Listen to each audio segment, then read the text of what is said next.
የጻድቅ መታሰቢያ ለዘላለም ይኖራል ብሎ ዳዊት በመዝሙር 111 ቁጥር 7 ላይ እንደዘመረው እንዲሁም በምድረ በዳ እንደ መላእክት የኖሩ በኖሩበት ዘመንም ምድራዊ መብልና መጠጥን ያልቀመሱ በዝቋላ ተራራ ስር ባለው ባህር ውስጥ ለ100 ዓመታት ተዘግዝቀው ለኢትዮጵያ ሰዎች ምህረትን የለመኑ ከእግዚአብሔር ታላቅ ቃል ኪዳንን የተቀበሉ ዘውገ መላእክት የዝቋላው ኮከብ ገብረ መንፈስ ቅዱስ የነሂሳ አቡነ ገብረ መንፈስ ቅዱስ። በስመ አብ ወወልድ ወመንፈስ ቅዱስ አሐዱ አምላክ አሜን። እንደምን ቆያችሁ ውድ የቻናላችን ተከታታዮች? እግዚአብሔር ፍቅርና ሰላም አይለያችሁ እያልን የዕለቱ መርሐ ግብር ይዘንላችሁ ቀርበናል። እስከ ዝግጅቱ ፍጻሜ አብራችሁን ቆዩ። በዓለም መድረክ ላይ እንደ አብሪ ኮከብ ድንገት ታይተው የተሰወሩ ለዓለም ክርስቲያኖች ብርሃን የሆኑ ቅዱስ አባት አቡነ ገብረ መንፈስ ቅዱስ አባታችን ሀገራቸው ግብጽ ወይም ንኒሳ ሲሆን አባታቸው ስምዖን እናታቸው አቅሌሲያ ይባላሉ። እኚህ ቅዱሳን ልጅ አጥተው 30 ዘመን በሐዘን ኖረዋል።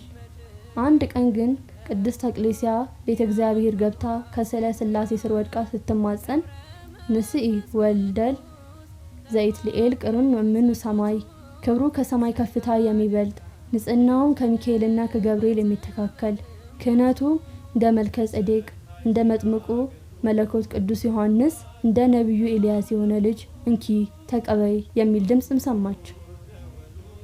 ከዚህም በኋላ መጋቢት 29 ቀን ተጸንሰው ታኅሳስ 29 ቀን ደምግባታቸው ያማረው አባታችን አቡነ ገብረ መንፈስ ቅዱስ ተወለዱ። መልአኩ ቅዱስ ገብርኤልም በሰው ኃይል አምሳል ተገልጦ የዚህን ልጅ ስም ገብረ መንፈስ ቅዱስ በዩ አላት። ከተወለዱም በኋላ አይን በገለጹ ጊዜ ከሚታይ ነገር ላይ እንዲያልፍ እርሳቸው በተወለዱ ጊዜ አፈፍ ብለው ተነስተው ስብዓት ለአብ ስብዓት ለወልድ ስብዓት ለመንፈስ ቅዱስ ከጨለማ ወደ ብርሃን ላወጣኝ ምስጋና ይሁን ብለውም አመሰገኑ። አባታችን ለአምላክ ሰግደው አብ ወልድ መንፈስ ቅዱስን ካመሰገኑ በኋላ እናታቸው አላቀፈቻቸውም፣ ጡትም አላጠባቻቸውም ነበር። 3 ዓመት ሲሞላቸው ከእግዚአብሔር አምላክ መልአኩ ቅዱስ ገብርኤል ተልኮ ሕፃኑን ከእናቱ ክንድ ተቀብለ ብዙ ገዳማውያን ወዳሉበት ገዳም ወስደ ከበራቸው አስቀምጠው አባ ምኔቱንም ሕፃኑን ከበር አንስተ ካንተ ዘንድ አኑረው፣ ስለ ልብሱ ስለ ምግቡም አታስብ፣ ሕፃኑ የመንፈስ ቅዱስ ማደሪያ ነውና መጠጥና ምግብንም አይሻም፣ መጠጥና ምግቡም መንፈሳዊም ነው፣ ይኸውም ከእግዚአብሔር የወጣ ቃል ነው፣ ሰው በእንጀራው ብቻ እንደማይኖር እወቅ ተረዳም በለው በማለት አዘዙት። ብርሃናዊ መልአክ የራማው ልዑል ቅዱስ ገብርኤል እንደታዘዘው ከሰማይ ወርዶ ሕፃኑን ከእናቱ እንደወሰደ በክንፎቹ አቅፎ እስከ 7ኛው ሰማይ አውጥቶ በስሉስ ቅዱስ ፊትም አቅርቦ አስባረከው። እግዚአብሔርም መልአኩን ወደ እናቴ ወደ ማርያም ወስደ ተባርከው አለውና ወስዶት እመቤታችንን ባረከችው። ዳግመኛም ከአዳም ጀምሮ ሄሮድስ በግፍ እስካሰፋቸው ሕፃናት ያሉት ሁሉ ቅዱሳን ሐዋርያት፣ ጻድቃን፣ ደናግል፣ መነኮሳት ሁሉም እንዲባርኩት አደረገ። መልሶም በእግዚአብሔር ፊት አቆመው። መድኃኒት ጌታም ሕፃን ገብረ መንፈስ ቅዱስን በመንግስቴ ከኔ ጋር ትነግሳለህና ደስ ይበልህ፣ በርታ፣ የሚደርስብህን ሁሉም ታገስ፣ ብዙ ነፍሳት ባንተ ምክንያት ይድናሉ፣ ሰላሜም ካንተ ጋር ይሆናል አለው። ከዚያም በኋላ መልአኩ አባ ዘመድ ብርሃን ወዳለበት ገዳም አወረደውና ሕፃኑን ከበር ላይ አስቀምጦ እርሱ ወደ ውስጥ ገብቶ እግዚአብሔር እንዳዘዘው ሁሉ ነገር ነገረው። አባ ዘመድ ብርሃንም ሕፃኑን አስገብቶ በእንክብካቤ ቤተክርስቲያን ትምህርት ሁሉ እያስተማረ አሳደገው። ሕፃኑም ትምህርቱን እንደጨረሰ ድቁናውን ተቀብሎ እንደ አባ እስጢፋኖስ ጸጋና ሞገስን የተመላ ሆነ። ከዚያም በኋላ ገብረ መንፈስ ቅዱስናን ከተቀበሉ በጾምና በጸሎት ተጠምደው በታላቅ ተጋድሎ መኖር ጀመሩ። አባታችን አቡነ ገብረ መንፈስ ቅዱስ በሕይወት ዘመናቸው አንድም ልብስ ሰውነታቸውን አልብሰው አያውቁም ነበር። ይልቁንስ እንደ ሐር የለሰለሰ ከበረዶ እጅጉን ንጹህ የሆነ ርዝመቱ ከ1 ክንድ ከስንዝር የሆነ ጸጉር መላ ሰውነታቸውን ሸፈኑ እንጂ። አባታችን በተወለዱበት ቤት አልኖሩም። እናት አባ የስጋዊ ዘመዶቻቸውን አያውቋቸውም ነበርና በበረሃ ብቻቸውን ኖሩ እንጂ። ነገር ግን ሰማያውያን ሁሉ ወዳጃቸው ሆኑ። እመቤታችንም ወዳጄ ትላቸዋለች። ነቢያት ሐዋርያት መገኛችን ይሏቸዋል። መላእክትም ወዳጃችን እያሉ በክንፎቻቸውም ያቅፏቸዋል። መልአኩ ቅዱስ ገብርኤል ዳግመኛ ተገልጦላቸው ወደ ሰማይ አሳረጋቸውና ከእግዚአብሔር ፊትም አቆማቸው። ያን ጊዜም ጌታችን ክቡራን የሆኑት እጆቹን ዘርግቶ ባረካቸው። ከባረካቸውም በኋላ በጸሎት ከሲኦል የምታወጣቸው ብዙ ነፍሳቶች አሉ፣ ድውያንንም ትፈውሳለህ። ከእንግዲህ ጫካ ገብተህ ከአናብርትና አናብስት ጋር ኑር አላቸው። አባታችንም ጌታችንን የሰጠኸኝ እነዚህን አናብርትና አናብስት ምን ይመገባሉ አሉ። እርሱም መልሶ የረገጥከው መሬት ይልሳሉ፣ በዚያም ይጠግባሉ አላቸው። ከዚያ በላይ አባታችን በመንፈስ ቅዱስ ኃይል ወደ ፈለጉበት ቦታ በፍጥነት እንደ ወፍም ይበሩ ነበር። አባታችን ሁልጊዜ የሚጣፍጥ ምግብን መውደድ ኃጢአትን ያመጣል፣ ሞትንም ያስከትላል። ክንፍ ያላቸው የሰማይ ወፎች እንኳን በመብል ምክንያት ይጠመዳሉ፣ ምግብንም በመሻት ከምድር ላይ ይወድቃሉ፣ በወጥመድም ይያዛሉ። የሰው ልጅም ምግብን በመውደዱ በኃጢአት ይወድቃልና እኔ ስለ ሰውነቴ ምግብ መጠጥን አልፈልግም፣ ልብስም አልሻም። ራቁቴን ከእናቴ ማኅፀን እንደወጣሁ እንዲሁ ራቁቴን ወደ መቃብር እመለሳለሁ እንጂ ከዚህ ከኃላፊው ዓለም በሞት ከተለየው በኋላ መብልና መጠጥ ልብስንስ ማን ያስተካክልልኛል ይሉ ነበረ። በዚሁ መልኩ 30 ዓመታትን ቆዩ። ከዚያም በኋላ ጌታ በሶስትነት ተገልጾ ምን ላድርግልህ፣ ምን ትሻለህ አላቸው። መጀመሪያ ላሉበት መጸለይ ይገባልና የምድረ ገበታን ቦታ ሰዎች ማርልኝ፣ እነርሱም ኃጥአን ናቸውና አንተ ንስሐ ለማይሹ ጻድቃን አልመጣህምና ኃጥአንን ወደ ንስሐ ልትመልስ ነው እንጂ አሉት። ዳግመኛም አቤቱ እንደ ክረምት ውሃ እንባቸውን እያፈሰሱ ጥርሳቸውን እያፋጩ በደይን የሚኖሩትንም አስባቸው እያሉ ለመኑ። ጌታችንም ወዳጄ ሆይ የለመንከኝን ሁሉ አልከለክልህም፣ እንደ ቸርነቴም ስምህን የጠሩ መታሰቢያን ያደረጉ ኃጥአንን ምርልሃለሁ፣ የለመንኳቸውን ሁሉ አደርግልህ ዘንድ ቃል ኪዳንን ሰጥቻለሁ አላቸው። ከዚያም በኋላ የገበታ ሰዎች 3000 ነፍሳት ከደይን አውጥቶ ወደ ገነት አስገባቸው። በሌላ ጊዜ አባታችን 4000 እልፍ እየሰገዱ 300 ጊዜ በቀኝ 300 ጊዜ በግራ ፊታቸው በድንጋይ እየመቱ መዝሙረ ዳዊትን እየደገሙ 15ቱን መኃልየ ነቢያት መኃልየ ሰለሞንና ውዳሴ ማርያም እየጸለዩ ለኃጥአን ምሕረትን ሲለምኑ እንባቸው እንደ ውሃ ይፈስ ነበር። ጌታችን በተወለድኩበት በተጠመኩበትና ከሞት በተነሳሁበት ዕለት እልፍ ነፍሳትን እምርልሃለሁ አላቸው። ከዚያም በኋላ ጌታችን አባታችን አቡነ ገብረ መንፈስ ቅዱስን ወደ ኢትዮጵያ ሄደ ብዙ ነፍሳትን ከሲኦል ታድናለህ ብሎ ወደ ኢትዮጵያም እንዲሄዱ አዘዛቸው። አባታችንም ከ60 አናብስትና አናብርት ጋር ብርሃናዊ መልአክ ቅዱስ ገብርኤል በነፋስ ሰረገላ ጭኖ ምድረ ከብድም አደረሳቸው። ዳግመኛ ደብረ ቅዱስ ወደ ዝቋላ ወሰዳቸው። አባታችንም ከውሃ ዳር ቆመው የኢትዮጵያ ምስራቅና ምዕራብ ሰሜንና ደቡብ በተመለከቱ ጊዜ መስታወት ፊት ቆሞ የራስን መልክ እንደመመልከት ሆኖ የመላው የኢትዮጵያውያን ኃጢአት በፊታቸው ተገልጦም ታያቸው። በዚያም ጊዜ አጠገቡ ቆመው ወደ ነበሩበት ባህር ተወርውረው በመግባት ተዘግዝቀው መጸለይም ጀመሩ። ከባህር እንዳልወጣ በሕያዋን ስምም እያለሁ ብለው 40 መዓልትና 40 ሌሊትም ቆዩ። በ40ኛው ቀን የታዘዘው መልአክ መጥቶ በሕያዋን በስምህ የተጠራ መታሰቢያን ያደረገ እምርልሃለሁ ብለዋል አላቸው። አባታችን መልአኩን ኢትዮጵያን ካልማረ ከዚህ ባህር አልወጣም አሉ። መልአኩም ከእርሳቸው ተለይቶ ሄደ። ከሄደም በኋላ አባታችን በባህር ውስጥ ለ100 ዓመት ተዘግዝቀው ሲጸልዩ ኖሩ።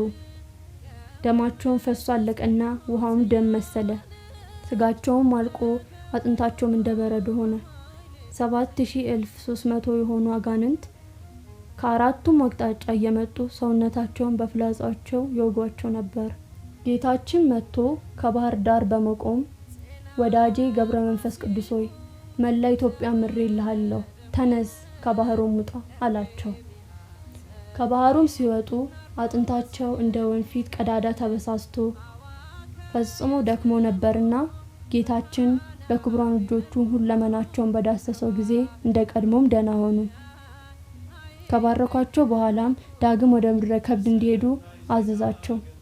እዚያ እንደደረሱም ለ7 ዓመታት አንድ ቦታ ቆመው ጸለዩ። በዚያን ጊዜ ሰይጣን በቁራ ተመስሎ መጥቶ 2 ዓይናቸውን አንቁሮ አጠፋባቸው።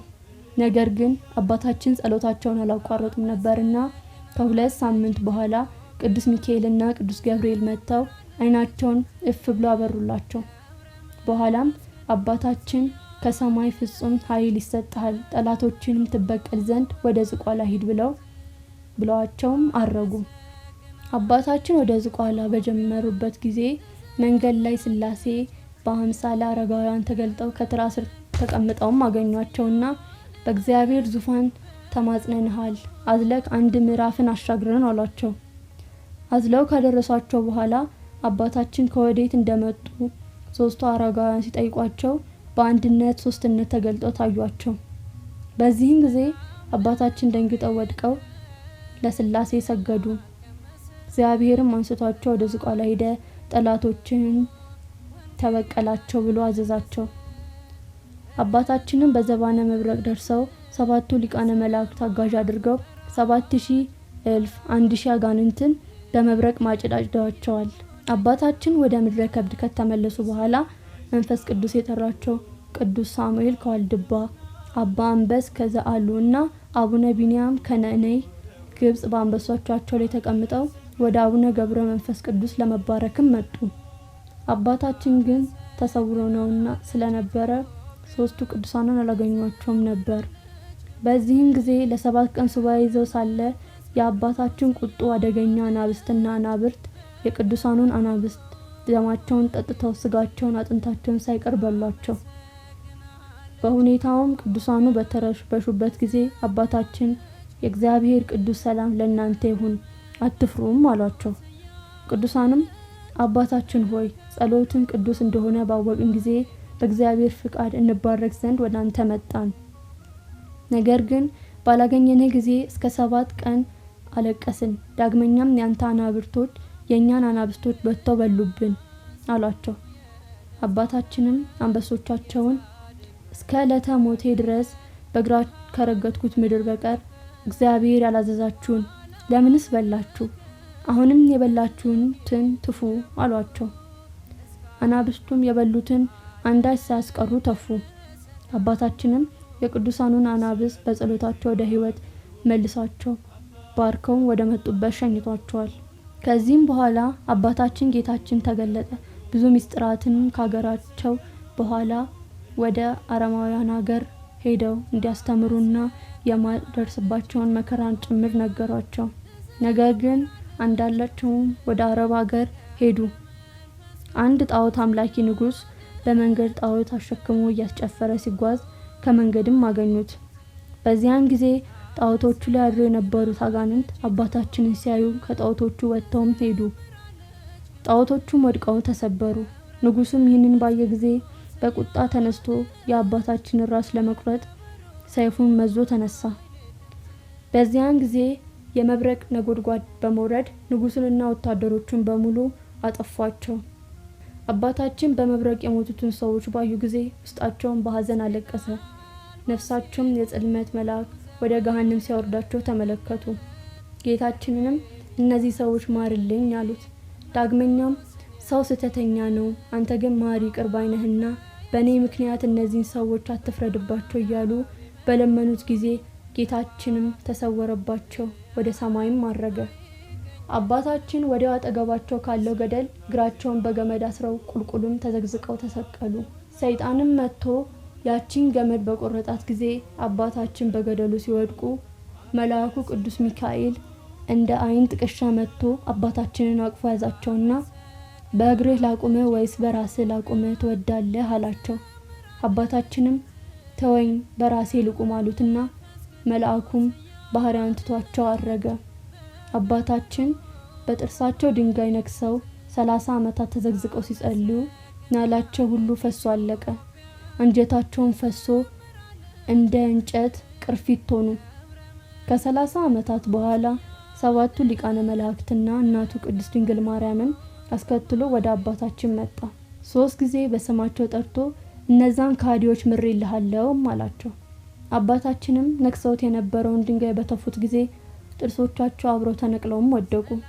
ጌታችንም በክብሯን እጆቹ ቢዳስሳቸው ሰውነታቸውም ታደሰላቸው። አባታችን ጌታችንን እንዳልከኝ ከማርክልኝ ነፍሳቸውን ከስጋቸው አዋህድልኝ አሉት። ሂደህም አማትብባቸው ብሏቸው አረገ። አባታችንም ሄደው ሲያማትብባቸው ሁሉም ከሞቱበት ተነስተው ከመቃብራቸውም ወጡ። አባታችንም ስለ ሃይማኖት አስተምረው አጥምቀው ክርስቲያንም አደረጓቸው። ከዛ በኋላ አባታችን ከነርሱ ተለይተው በመብረቅ ተጭነው ወደ ምድረ ከብድም ተመለሱ። አባታችን ጻድቁ አቡነ ገብረ መንፈስ ቅዱስ በግብጽ አገር 300 ዘመን በኢትዮጵያ 262 ዘመን ኖረው በ562 ዓመታቸው መጋቢት 5 ቀን በዛው በዝቋላ ምድረ ከብድ አረፉ። በዛች ዕለትም እግዚአብሔር አምላክ ቃል ኪዳን ተቀብለው እረፍታቸውን በታላቁ የአብይ ጾም ወር ስለሆነ ፍትሐተ ነገሥት አንቀጽ 15 ላይ በአብይ ጾም በዓል ማክበር ይከለከላል፣ የሐዘን ወቅት ነውና ከበሮም አይመታም፣ እልልታ ጭብጨባም የለም፣ ፍጹም ሐዘን እንጂ። ስለዚህ ወደ ጥቅምት 5 ቀን ተዘዋውሮ እንዲከበርም ተደረገ። ከዚያን ጊዜ አንስቶ ይህም ሥርዓት ሆነ። የጻድቁ አቡነ ገብረ መንፈስ ቅዱስ ጸሎትና በረከት በሁላችን ላይ ጸንቶ ይኑር። ወስብሐት ለእግዚአብሔር ወለወላዲቱ ድንግል ወለመስቀሉ ክቡር አሜን።